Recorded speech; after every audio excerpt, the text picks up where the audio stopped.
you do need to take breaks. It's so easy to be consumed by the daily grind. It's important to take time off. Hello, my name is Rob. This is my daughter, Callie. Hi. Today, we're going to take a day off. I'm not going to work today. Instead, I'm going sailing. She's coming with me, and we're going to go sailing with Skipper, my father, her grandfather. Carry us like wind in our sails. We just got back from a day on the water, sailing with my father, and it was something that was not planned. Woke up this morning not expecting to do this at all. I had a whole day of work planned, including meetings. But I got a call from Dad, and the invite came, and sure. And Callie was able to go, so that's what we did. We are dreamers of the shore.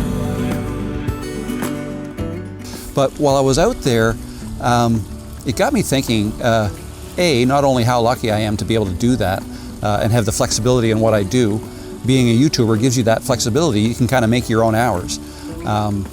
Doesn't mean I don't work as much. I probably work way more than a normal job. I'm making this video now in the evening after the day of sailing. But it did remind me of a point that I think is super important, and that is that you do need to take breaks. I have made a video about that about a month ago, about the need for taking breaks, because it's so easy to be consumed by the daily grind, right? There's a lot to do with YouTube. I enjoy it all. I love doing what I do, but it does take a lot of time, and sometimes I get wrapped up in it, right? Like you can get wrapped up in things like on the surface, to somebody on the outside looking at my channel, they might think, wow, he's doing fabulous, things must be great over there. Things are pretty good, right? The channel's growing well, and I agree, all of that is good. But that doesn't mean that I don't struggle from time to time with some of the small things, some of the, for instance, just looking at the analytics, being over analytical about certain things. Not every video is a success, right? And it's funny, even the ones that I think are going to be super successful sometimes are complete flops, right? It's funny the way it goes. And on the flip side, sometimes you make a video that you just kind of slapped it together. You didn't put too much time or effort into it. You just thought you needed to get a video out there. And lo and behold, boom, it takes off. It does great. So sometimes there's no rhyme nor reason to that. And you can get caught up in it. Like how do I make this next video? How do I make sure it does really well?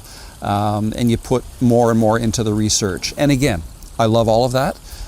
It's great, but it's important to take time off. And I can easily contrast all of that by today. Today, I spent the day out in a sailboat. Very peaceful, very calming, no traffic, right? Just the sound of the water under the boat going by, looking at some fishing boats, lobster boats. And it's so early in the season here in Nova Scotia that there's hardly anybody out in their boats yet. Out in their boats? Out in their boats yet. Right? It's still kind of early. It's still kind of cold. The water temperature is 10 degrees Celsius here, not swimming temperature. So it's a little chilly, but today was a beautiful day. It was 26 degrees Celsius outside in the air. Felt a little cooler than that on the water. But yeah, it was great to unplug and just kind of get away. And I guess what I want to do is I want to remind you that it's okay to do that. In fact, it's necessary. We actually recorded ourselves when we got back, right here in these chairs. Callie and I, we sat down with a drink and had a little chat, and it was fun, kind of reminisced about the day a little bit, and I'll show you some of that now. So what was your favorite part of the day? Oh, I don't know, just getting sun, being on the boat. I just love being on the boat, honestly, and hearing the water hit the hull. Such a nice noise that you kind of forget about it until you're listening to it again. You don't hear the traffic like we hear right here? Yeah. Although the traffic is pretty easy to drown out here when you've also got waves in the back. Yes. It's pretty easy to just focus on the waves, but no, I do think listening to Skipper talk a bunch. Yeah. I always like his stories. Although we can go on for a while, but they're still cool. I don't think he's ever repeated a story to me before. He's always got a new one. I've heard some stories more than once. Several. In fact, I've probably heard most of the stories you told today. So if you're thinking about starting a YouTube channel, or if you've already started one and maybe you're deep into it and maybe things are even going well, maybe things aren't going so well, it's okay to step away for a bit and take a little bit of a break. In fact, you need to do that. And when you do that, when you take a break, you're not falling behind. What you're doing is you're refueling your body, right? You're living life. In fact, living life gives you more to talk about in your videos, right? So live your life, have experiences. That'll give you more content for you to make videos about. Today's sale, that gave me the idea for this video. When I went sailing, I didn't think, I can turn this into a video. Yes, I did bring my camera or my phone, which I'm using right now, and I used it to make some videos or record some things while on the boat, and I'm going to show some of that in this video as well. But I didn't necessarily intend to make this into a video that I would release tomorrow. So I guess that kind of goes against me saying it's okay to take a break, because really I'm not taking a break. I took a break during the day, but now I'm kind of working in the evening to kind of put this video together. But that's okay. This is my downtime and this is what I like to do, so it's all good. So the bottom line is, go make those videos, chase your goals, chase your dreams, but don't forget to live the story you're trying to tell, because that's what your audience will connect with the most. All right, thanks guys.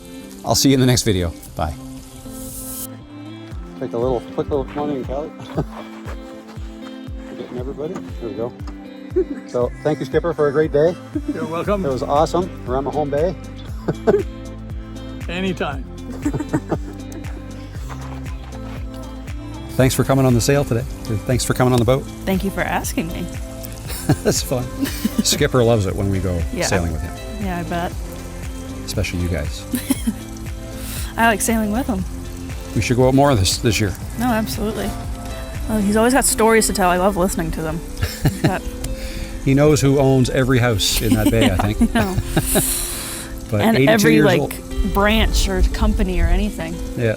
Knows the owner somehow.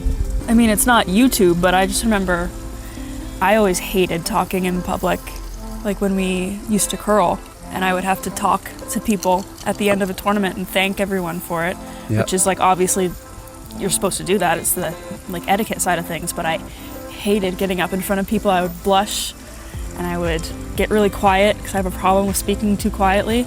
And then all of a sudden, out of nowhere, at Canada Games, I think it was just, oh, this is actually kind of fun. And then out, like literally just a random flip that switched, and then all of a sudden you're able to do it.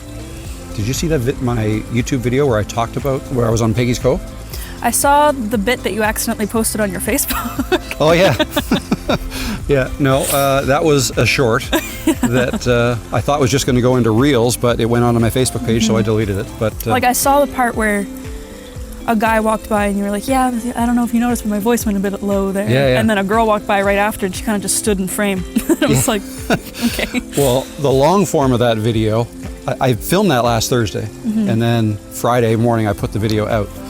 And in the long form of the video, like the way I opened up the video was something I said in the middle of the video that I thought, oh, this might be intriguing, let's put that at the beginning. Yeah. And then B-roll. But what I was talking about was the fact that when I was younger and in school, I hated being in front of and I would turn beet red, and I would start to sweat, like I'd feel damp under the arms, and I could feel myself going red. And the worst thing would be if somebody says, Rob, you're turning so red. Yeah, and then it gets worse. It's like, you're not helping.